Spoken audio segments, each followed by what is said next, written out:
Avril ne te découvre pas d'un fil. Oui, mais avec le réchauffement climatique, ça devient avril, bourgeon en péril. Car ce réchauffement fait éclore les bourgeons de la vigne en avance, au tout début du printemps. Ils sont alors vulnérables aux nuits de gel, d'où une perte considérable de récolte. Et le gel, on ne sait jamais combien d'heures ça va durer, ni même combien de nuits il va revenir. Il faut donc un moyen de lutte fixe, qu'on puisse déclencher dès que nécessaire. Le gel de printemps survient lors de nuits calmes et claires. La chaleur va alors s'échapper du sol et monter.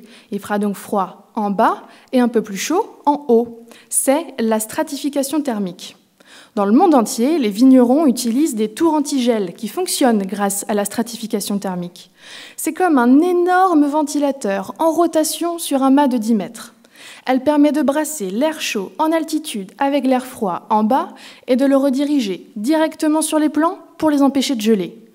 Oui, mais ça consomme beaucoup, c'est pas propre pour l'environnement. Et puis pour les voisins, ça fait le bruit d'un hélico. Alors, avec mon labo et mon entreprise, on a décidé de travailler main dans la main avec les vignerons pour améliorer son utilisation. L'originalité de mon sujet est qu'il mêle géographie et physique à la fois pour optimiser les tours. J'essaye de comprendre comment la température se répartit dans un vignoble lors du gel de printemps, mais aussi comment la tour antigel protège les bourgeons. À quel moment est-ce qu'il faut l'allumer ou l'éteindre? Quelle surface protège-t-elle vraiment? C'est en répondant à ces questions que je pourrais proposer une optimisation de leur implantation et de leur utilisation.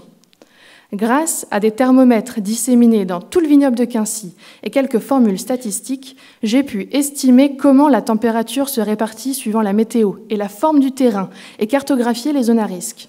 Et pour étudier l'effet des tours sur les vignes, je scrute les prévisions de gel et je dis « Fais chauffer le moteur, Marcel, on part dans les vignes !» La parcelle typique que j'étudie est grande comme un terrain de foot et équipée d'une tour antigel.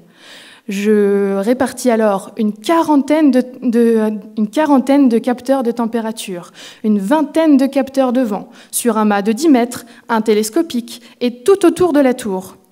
Oui, mais il y a des choses que je ne peux pas faire ni mesurer sur le terrain. Eh non, je ne suis pas dame nature. Je ne peux pas changer l'intensité du gel comme je veux. Et je ne suis pas Hulk non plus pour déplacer les tours en un claquement de doigts. Je vais donc modéliser une nuit de gel sur mon ordinateur pour identifier le meilleur moment où allumer les tours, aux endroits les plus efficaces.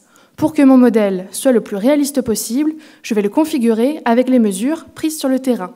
Tout cela au bénéfice de l'environnement, du sommeil des voisins et surtout des récoltes. À la fin de ma thèse, j'espère bien qu'on pourra dire « Avril, viticulture fertile ».